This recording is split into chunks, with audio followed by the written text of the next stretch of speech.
Can y'all hear me now? Yeah. Well, welcome everybody to the annual Roundup, which precedes the Augusta Futurity as it has for years. This is an opportunity for us to say thank you to all of you who make this thing happen, to many of you who have supported and continue to support this event, and to tell a little bit about what we're expecting this year. Some of the changes that we have lined up. This, as you all know, is our 32nd show. It's going to cover 9 days, starting on the 21st of January and running through the 29th.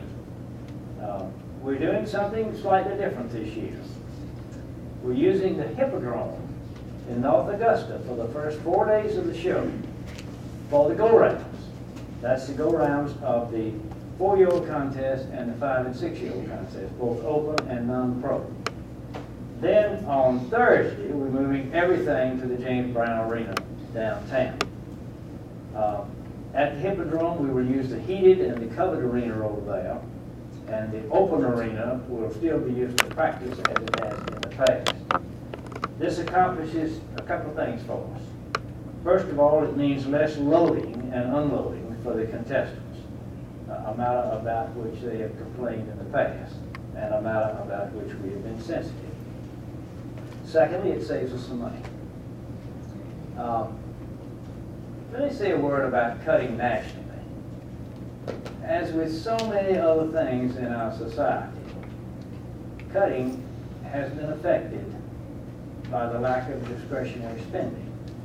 The sport of cutting, like all other equine events and many other events of every other kind, have been touched by this recession.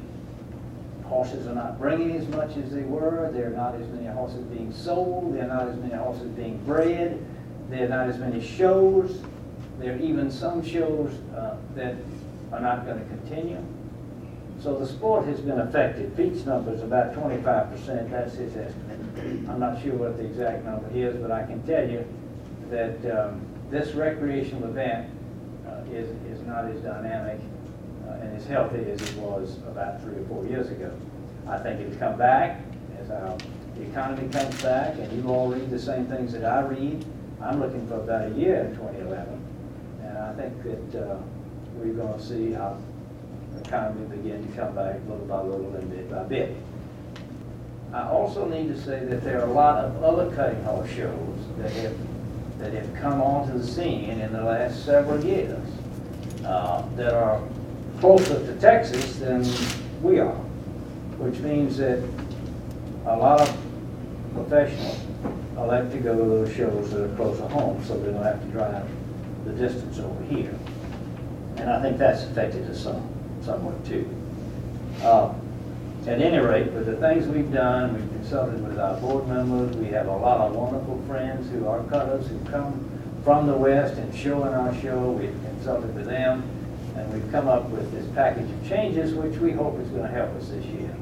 We're not making any commitment for the future, but we're looking at it this year and hope that it will help the show.